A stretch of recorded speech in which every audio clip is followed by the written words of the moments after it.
Bien, bonjour, c'est Yves Kaiser qui vous parle.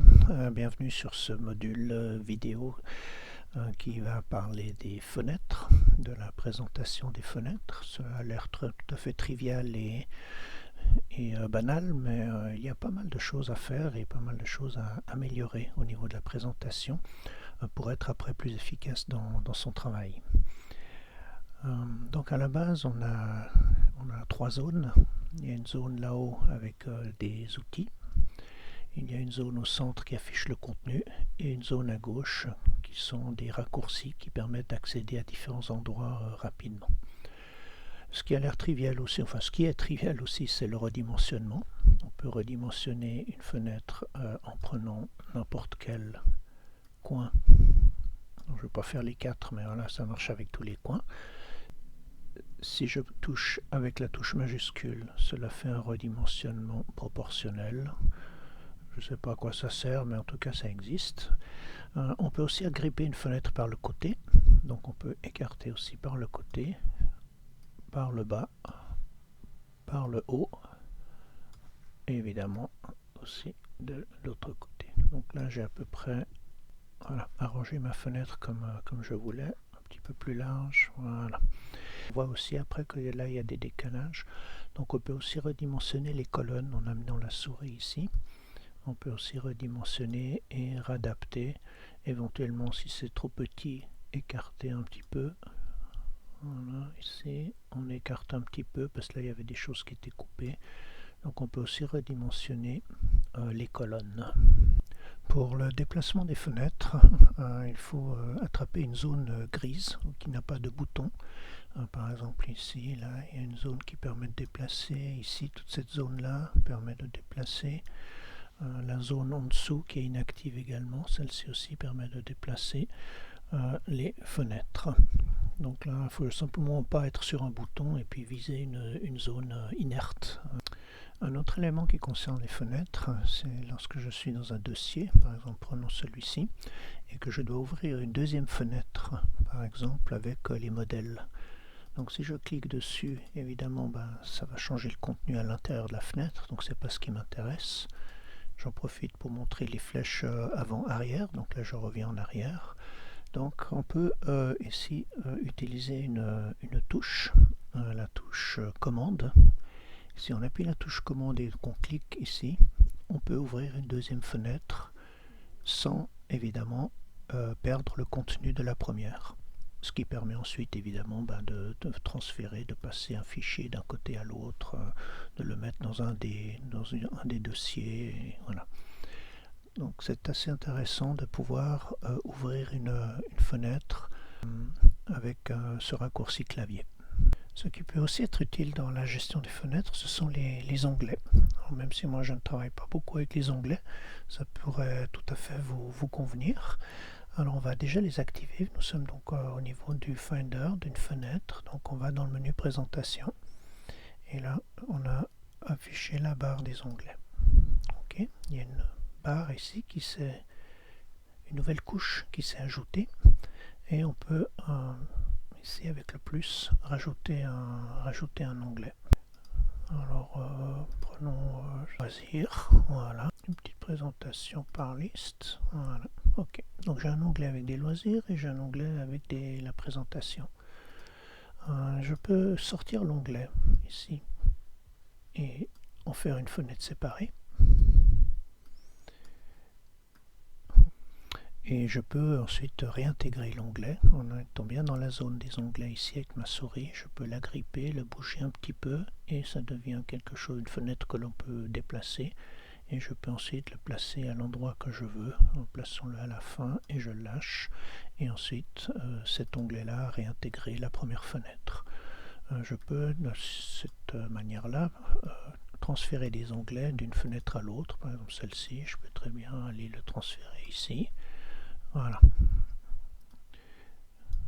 Donc c'est quelque chose d'assez... Ça peut être utile, donc ça peut être bien si vous utilisez les onglets. C'est clair que ça crée de l'ordre sur le bureau, parce qu'on n'a qu'une fenêtre qui se balade, et puis pas trois qu'il faut sans arrêt redimensionner, déplacer. Donc oui, pourquoi pas. Les fenêtres qui sont trop sur le bureau, Celle-ci étant trop, je me rends compte, je suis toujours en train de la bouger pour montrer, pour essayer de dévoiler ce qu'il y a dessous, etc. Donc à un moment donné, elle va finir par m'énerver. Alors je me dis, ok, hop, je la range et maintenant elle m'embête plus. Et après j'ai la place, visuellement, j'ai mon bureau qui est libre. Bien, passons maintenant dans la partie supérieure, c'est-à-dire la barre d'outils.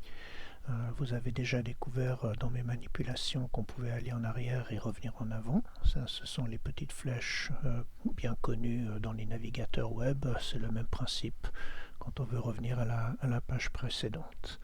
Le nom du fichier. Et puis ici, un certain nombre d'outils.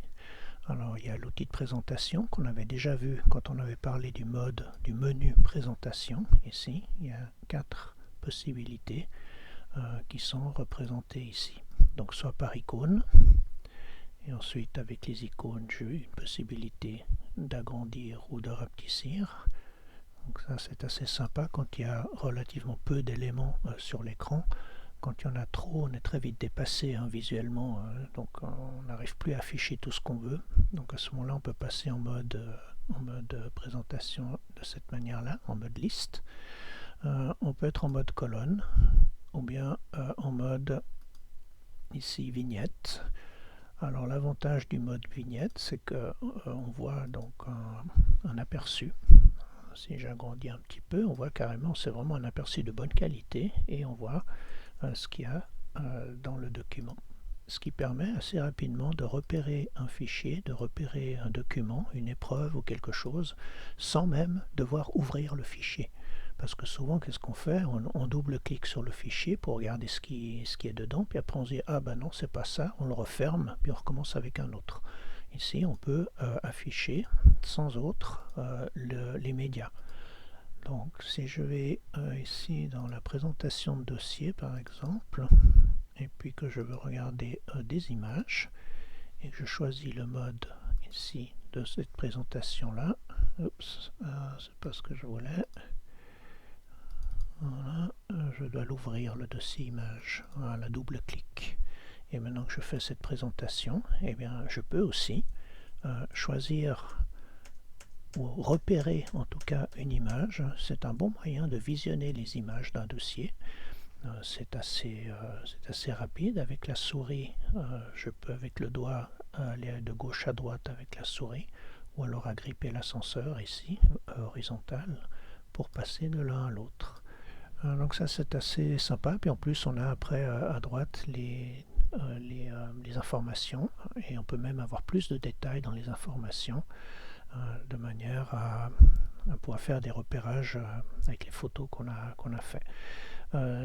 Ça a l'air de rien, mais pour ça c'est très pratique. Quand vous avez une photo qui est à l'envers, vous pouvez faire une rotation directement ici.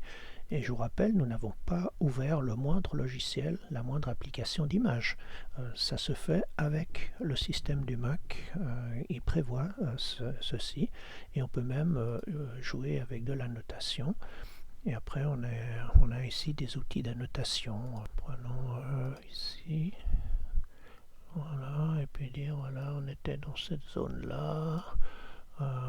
Après, ici, avec un petit texte. Hop, voilà, il est là le texte. Et puis on peut annoter ces images. Évidemment, ensuite déplacer, etc. Donc, changer la couleur ici. Voilà. Ok. Donc ça, c'est des choses qu'on verra, peut-être qu'on parlera d'aperçu. C'est l'application qui permet de faire ça. L'application qui lit les PDF, mais qui permet aussi de les modifier. Je reviens en arrière. Après, on peut faire aussi des regroupements. Je vais peut-être prendre celui-ci, me remettre en mode liste. Voilà. Ici, on voit qu'il y a des PDF, il y a de la musique, il y a du film, il y a des images, il y a différents types de médias dans cette page. Et je peux par exemple les regrouper par type. Voilà, donc là par type, c'est là que c'est le plus visible. On peut, voilà, il y a les documents qui sont ensemble. Donc là, il a repéré le document de LibreOffice. Pages, qui est le traitement de texte du Mac. Là, il a mis ensemble les images. Il a mis ensemble les PDF. Il a mis ensemble la musique. et les films ensemble. Donc ça, c'est une manière de représenter un peu son environnement ou sa fenêtre si on a différents types de médias à l'intérieur. On n'est pas obligé de l'avoir comme ça tout le temps, hein. On peut simplement être comme ça dans une présentation normale. Et puis si tout d'un coup on se dit, bah tiens, j'aimerais afficher tous les films, à ce moment-là on se dit, ok, j'affiche par type. Et maintenant je peux très facilement, ici par exemple, sélectionner tous mes films pour les déplacer ou les ouvrir, etc. Donc ce mode de regroupement est pas mal. Application, ça va pas faire grand chose, enfin oui, plus ou moins, mais il refait des classifications par musique, par texte. Voilà, Pages par exemple. L'application du Mac, il l'a mise dans le nom de l'application. Les PDF, il a mis les JPEG s'ouvrent actuellement dans Aperçu, donc il les a classés dans le logiciel Aperçu. Ok, après à vous de voir comment vous voulez exploiter ça. On peut classer par taille également, ouais, de 10 à 100 mégas, de 1 à 20 mégas, donc il y a des classifications par taille. Donc c'est assez sympa de pouvoir, disons, redistribuer sa liste d'une manière différente. Au niveau de action, là on peut faire quelques opérations de tri par exemple. On pourrait trier par taille, mais à ce moment-là il n'y aurait pas de subdivision, ce serait vraiment tout le dossier par taille. Ensuite ici on clique OK, le plus lourd il fait 29 mégas et le plus léger 25. On peut inverser en cliquant sur la tête de colonne ici, et puis à ce moment-là on a une classification inversée. Un petit peu ce qu'on peut faire avec cette barre. Maintenant, ce qui est aussi très important évidemment, c'est de pouvoir la modifier. Par exemple, le chemin qui est là n'est pas là par défaut. Le chemin, c'est quelque chose de très utile, parce que quand on clique dessus, ça nous permet de voir où on est dans l'arborescence de notre disque. Par exemple là, je vois que je suis sur la partition macOS et pas sur ma clé USB par exemple. Parce que si j'avais ouvert une fenêtre de ma clé USB, ben je reconnaîtrais ici le nom de ma clé USB et je saurais que je suis dans l'arborescence d'une clé USB et pas sur le disque dur. Alors ça c'est très utile pour savoir où on est, dans quel dossier on est. Donc ça c'est chaque fois le sous-dossier qui est dans ça, qui se trouve dans... Voilà, et le set c'est vraiment le bout du chemin. Donc le set se trouve là-dedans, et peu à peu on arrive au dossier. Donc tout ça c'est une série de sous-dossiers. Et ensuite on peut aussi cliquer évidemment dessus. Si on veut remonter à vidéo, on clique, et puis on est remonté à vidéo. Okay. Si on veut remonter à document, on clique, on est à document. Et puis ici, je peux y retourner avec mes raccourcis. Je peux y retourner directement. Et là, je vois que je suis de nouveau au fin fond de l'arborescence. Donc ça, c'est un élément très important. Alors voilà, la question est comment est-ce qu'il est arrivé là. Donc on fait un clic droit ici dans la zone grise, ici, et on personnalise la barre d'outils. Voilà, on en avait déjà parlé dans un module, mais cette fois-ci je vous le montre vraiment. Alors je peux par exemple, si je veux avoir le bouton de suppression par exemple, je peux le prendre et puis je pourrais le mettre là. Je trouve un peu risqué qu'il soit juste là à côté, donc je vais mettre un petit espace entre les deux, voilà, comme ça je vais moins me tromper et cliquer sur le mauvais. Le bouton aperçu par exemple, on pourrait aussi le mettre, peut-être par ici. Partager, pour moi c'est un peu moins important, donc je vais plutôt le mettre à droite. Donc vous voyez, on peut arranger sa barre d'outils comme on veut. Un coup d'œil, ça c'est quelque chose de très important. Donc ça je vais le mettre juste après les présentations, avec un petit espace entre deux, voilà, pour l'isoler un petit peu visuellement.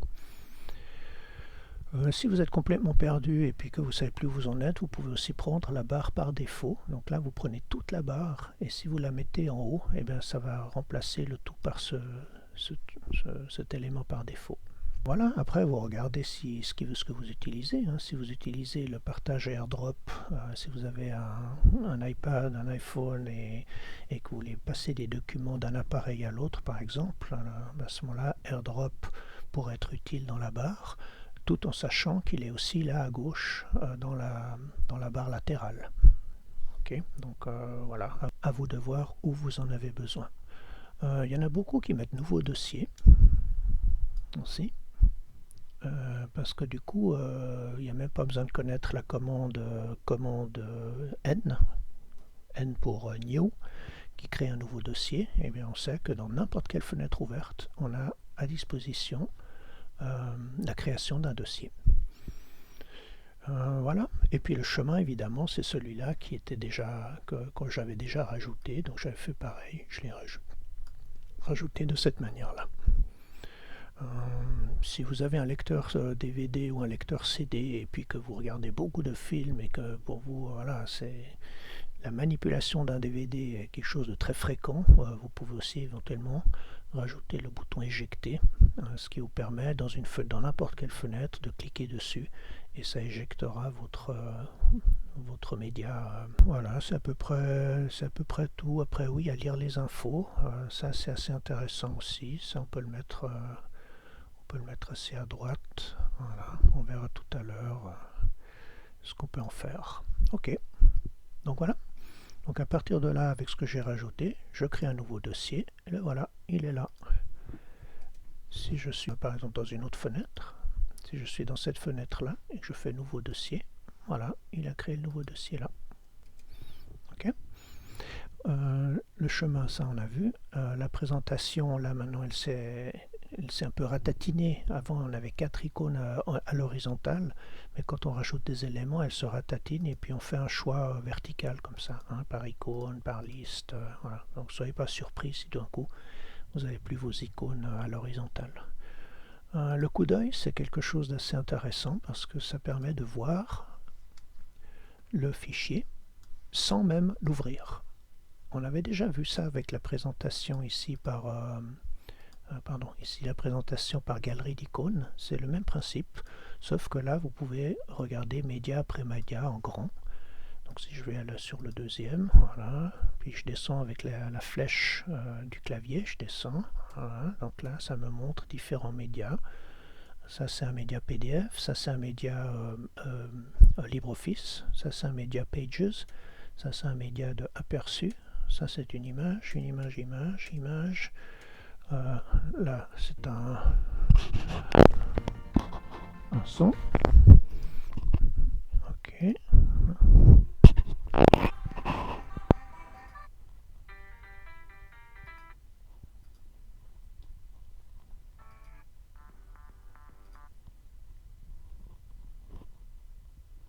Voilà. Bon, je vais pas vous montrer tous les films, hein, mais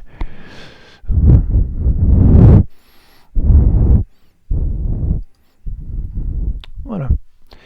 Et dans cet aperçu, ce qui est aussi assez incroyable, c'est que, je répète, nous n'avons ouvert aucune application. On a double-cliqué sur aucun logiciel. Donc c'est vraiment un visualiseur de médias. Et c'est pas simplement visualiser une page. Par exemple, ça c'est un PDF qui a 500 pages ou 900 pages. Je peux aller carrément regarder mon PDF sans même ouvrir. Regardez en haut à gauche, je suis dans Finder. Finder, on avait vu que c'était le bureau, hein, c'est la présentation du bureau. Eh bien, on pourrait très bien, sans aucun problème, regarder. Alors c'est juste regarder, hein, c'est juste un visualiseur, mais on pourrait regarder différentes pages dans un document.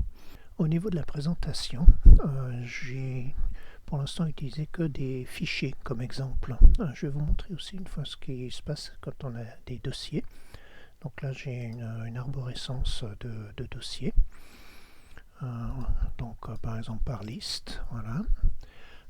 C'est assez pratique par liste, donc parce qu'on peut déplier les triangles et puis arriver à l'endroit que l'on veut. Ça, ce n'était pas visible lorsque je n'avais que des fichiers. Donc là, voilà, on peut déplier, se dire c'est là que je dois aller, non c'est pas là, ah non c'était dans correspondance, oui dans les assurances, et puis après on peut ouvrir le dossier par un double clic. Donc cette manière de circuler est assez intéressante lorsque on a une présentation par liste.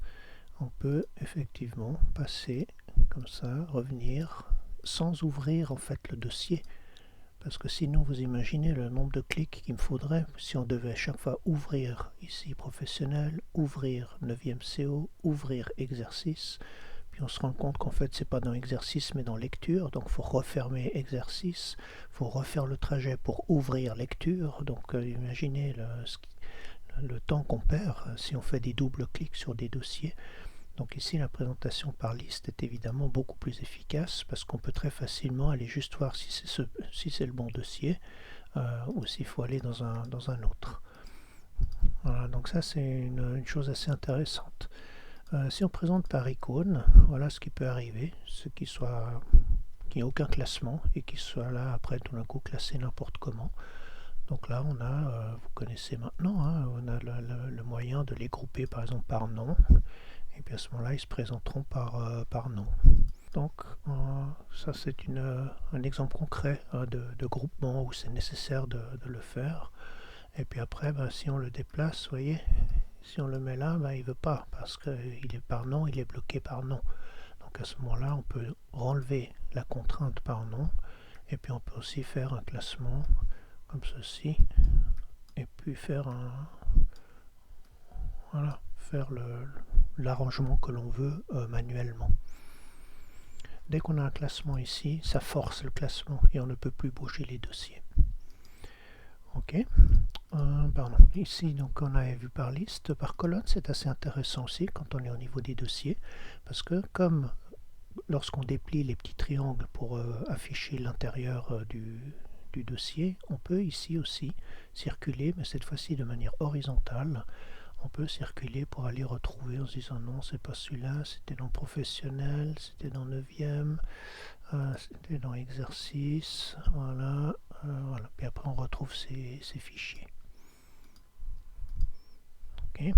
Donc ça c'est un moyen assez sympa aussi de circuler. Personnellement, je lui trouve un défaut. Ici, les noms sont bien sages, ils sont tout petits, tout étroits, enfin voilà, donc c'est assez facile à lire. Lorsqu'on a des présentations ici par colonne sous cette forme-là, on voit ici par exemple ce fichier-là, il est coupé, le nom est coupé. Et ça peut arriver quand le fichier est trop long qu'on se retrouve dans des situations comme ça où on n'arrive plus à lire les noms. Donc quand on est en mode colonne, eh bien on se retrouve toujours à attraper la colonne pour l'écarter, pour aller lire le contenu du dossier. Ça c'est quelque chose qui n'arrive pas lorsque on est en mode liste. Parce que là on a toute la largeur qui est disponible. Et puis ici aussi, si je suis en mode liste, voilà, et puis que je déplie mes triangles ici, vous voyez, j'ai suffisamment de largeur et je me retrouve pas ici coincé comme ça, parce que j'ai la largeur, beaucoup plus de possibilités en largeur, vu que je suis pas en train de déployer quelque chose sur la droite et puis je déploie, puis finalement j'arrive au bord de la fenêtre là et j'arrive plus à lire les noms. Ici, ça se déploie verticalement, donc même des noms qui sont longs ici ne sont pas coupés.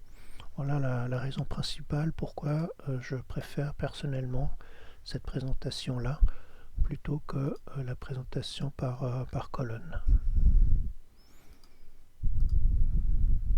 Voilà. Bon là, en l'occurrence, ça va, il y a encore assez de place. Mais si je devais continuer à déployer sur la droite, à un moment donné, les colonnes seraient trop serrées dans la largeur de ma fenêtre et les noms seraient coupés. Après, au niveau galerie d'icônes, franchement, lorsqu'on a des dossiers, c'est franchement totalement inutile parce qu'on ne voit même pas ce que c'est, à part si on laisse la souris dessus et qu'on lit les noms. Mais je veux dire, ça n'apporte pas grand-chose. Donc là, pour des dossiers, je dirais que cette présentation n'est pas utile. Bien, voyons maintenant comment on peut arranger le centre de la fenêtre. Donc nous avions déjà vu dans un module précédent que l'on pouvait cliquer sur ces colonnes pour faire un ordre alphabétique ou l'inverse de l'ordre alphabétique. On a vu qu'on pouvait cliquer sur n'importe laquelle de ces colonnes, donc on pouvait aussi cliquer sur la date de modification. Et puis, on a vu déjà aussi qu'on pouvait adapter la largeur des colonnes de manière à pouvoir soit gagner de la place, soit élargir pour pouvoir lire l'ensemble, le nom en entier. Ok, donc là maintenant il reste à voir comment choisir ces critères qui sont là dans les têtes de colonne. Et pour ce faire, il faut placer sa souris ici, au niveau d'une colonne, ici, de faire un clic droit. Voilà, et on voit ici les choses qu'on pourrait afficher.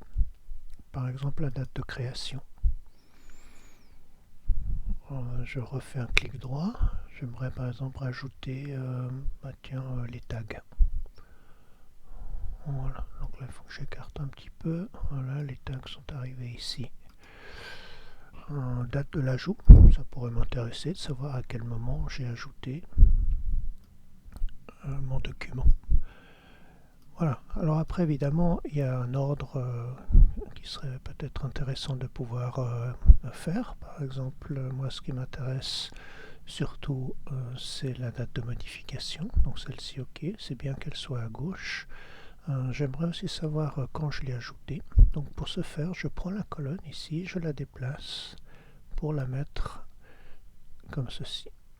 Vu que je travaille beaucoup avec les tags, j'aimerais aussi mettre les tags, et puis peut-être même mettre les tags tout devant, vu que j'utilise beaucoup les couleurs des tags pour repérer des fichiers, rechercher des fichiers, etc. Le type pour moi est un petit peu moins important parce que voilà, le type il est déjà écrit ici, PDF, vous voyez, je sais que c'est un document PDF, M4A ou MP3, je sais que c'est des documents audio. Maintenant, si pour vous, voilà, vous avez un peu plus de soucis pour ça, vous pourriez mettre le type devant, et là après c'est indiqué en lettres, document, audio, ici, image, voilà, ou vidéo. Maintenant, si le type pour vous n'est pas du tout important, vous pouvez aussi faire le contraire, c'est-à-dire faire apparaître le menu et puis décocher le type. Et du coup, il ne vous prend plus de la place inutilement. Voilà, ça, ce sont les opérations que l'on peut faire ici au niveau des colonnes. Bien, il nous reste la dernière partie pour la description des fenêtres. Je vais parler de la barre latérale ici, que nous avons déjà rencontrée plusieurs fois en faisant des préparations pour les démos ici. Donc on avait vu qu'on pouvait cliquer sur un dossier et atteindre directement ce dossier. Si on avait besoin de quelque chose, d'un accès, plutôt que d'aller tous les jours au fin fond de l'arborescence que l'on a prévu sur son disque dur, on pourrait se dire ok, je mets à disposition ici dans la barre latérale mes fichiers pour le CO. Voilà. J'aimerais mettre à disposition au niveau privé, là il y en a trop, donc je vais mettre directement le dossier privé. Voilà, donc on rajoute des éléments.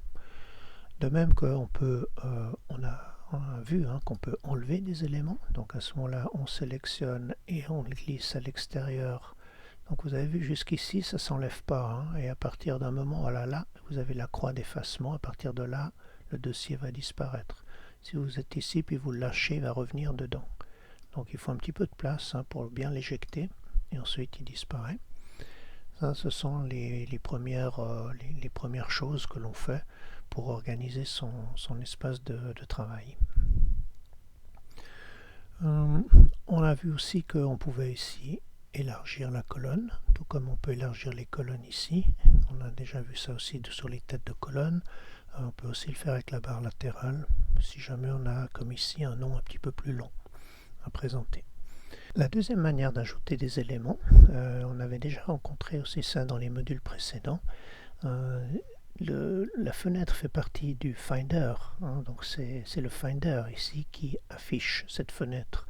Donc si on veut faire une modification ici au niveau des accès, c'est bien dans le Finder qu'il faut aller chercher. Et là on peut aller dans les préférences du Finder.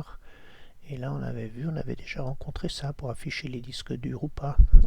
Et là on a ici la barre latérale. Ok, et là par exemple je veux dire, pour moi les dossiers vidéo, musique et images sont importants, donc je vais les afficher. Hop, vidéo est là, musique est là, image est là. Par contre, je me rends compte que, avec le temps, je me rends compte que le dossier téléchargement, par exemple, m'est complètement inutile parce que j'y accède systématiquement là en bas, ici. J'accède systématiquement là, donc pourquoi prendre une place ici? À ce moment-là, on pourrait se dire, ok, téléchargement, j'enlève. Il était là en bas, hein. Donc téléchargement, j'enlève. Au niveau des emplacements aussi, si je n'ai pas de serveur, il n'y a pas besoin d'afficher les serveurs. Le reste, on peut laisser. Voilà, ça ce sont des moyens d'afficher ou pas des éléments dans la barre latérale. Ensuite, le placement dans la barre latérale, vous avez vu, lorsqu'on touche ici un dossier, on avait vu, voilà, il peut se mettre dessus, dessous. Ce qu'on peut aussi remarquer, c'est que lorsqu'on a un fichier, dossier, pardon, par exemple le dossier média, donc maintenant vous savez qu'il y a cette barre bleue avec la petite pastille au bout qui permet de le mettre entre les éléments et de le rajouter entre.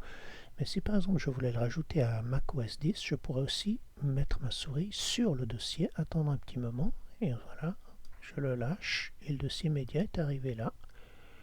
Si je veux le mettre dans présentation par dossier, j'attends un petit peu, hop, je le mets, et il est arrivé là. Si je veux le remettre dans macOS comme ça, je le glisse ici, et maintenant il est de nouveau à son endroit d'origine. La barre latérale est également un moyen de mettre quelque chose dedans. Par exemple, si j'ai ici un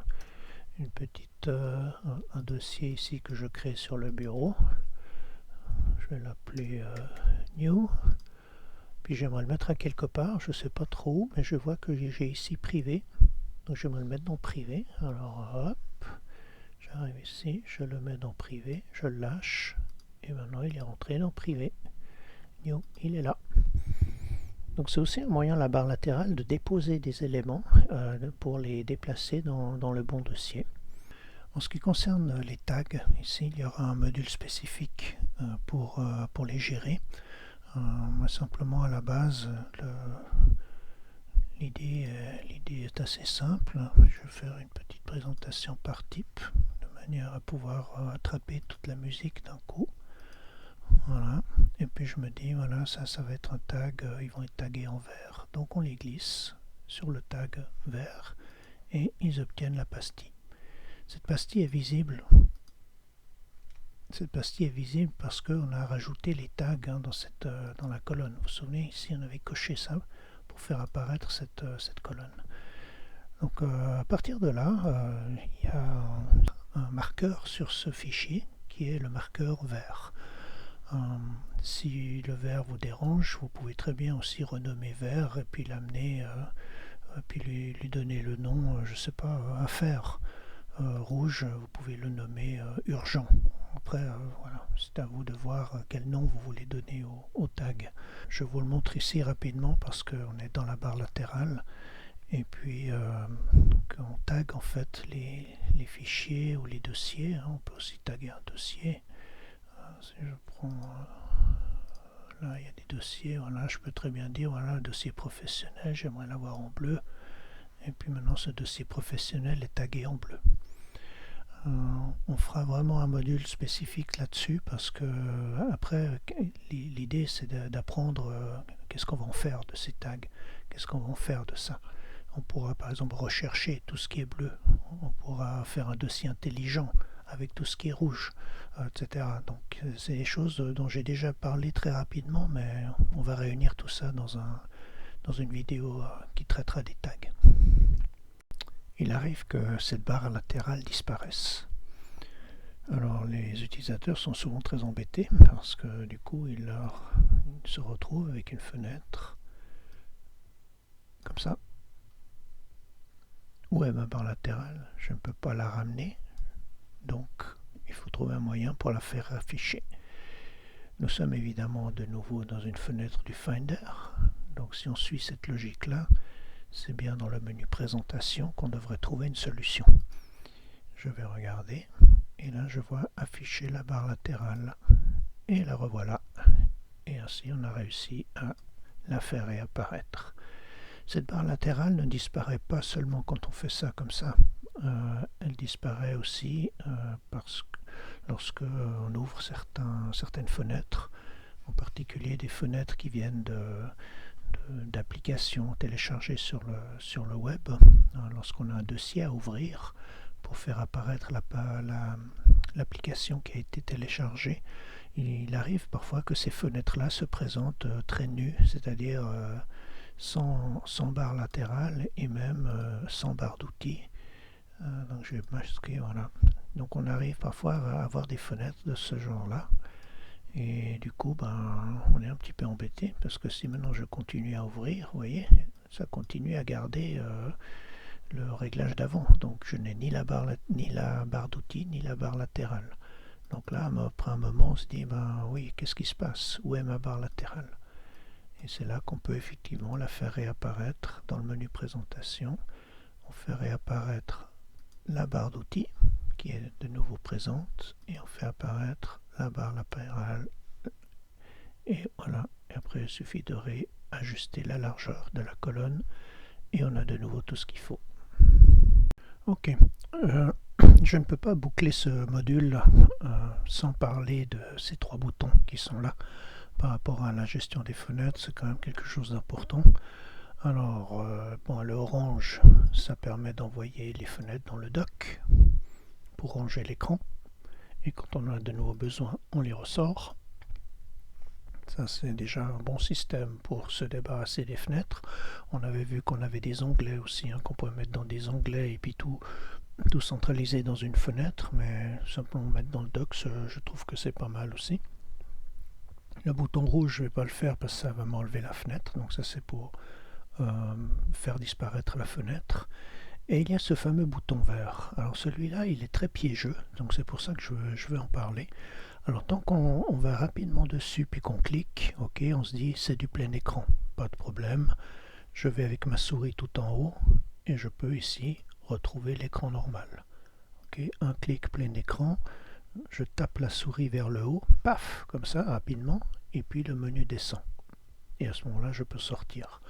Ou alors, on connaît le raccourci clavier, la touche Escape, donc ESC, tout à gauche en haut du clavier. Si je tape sur Escape, je sors directement, sans devoir cliquer encore.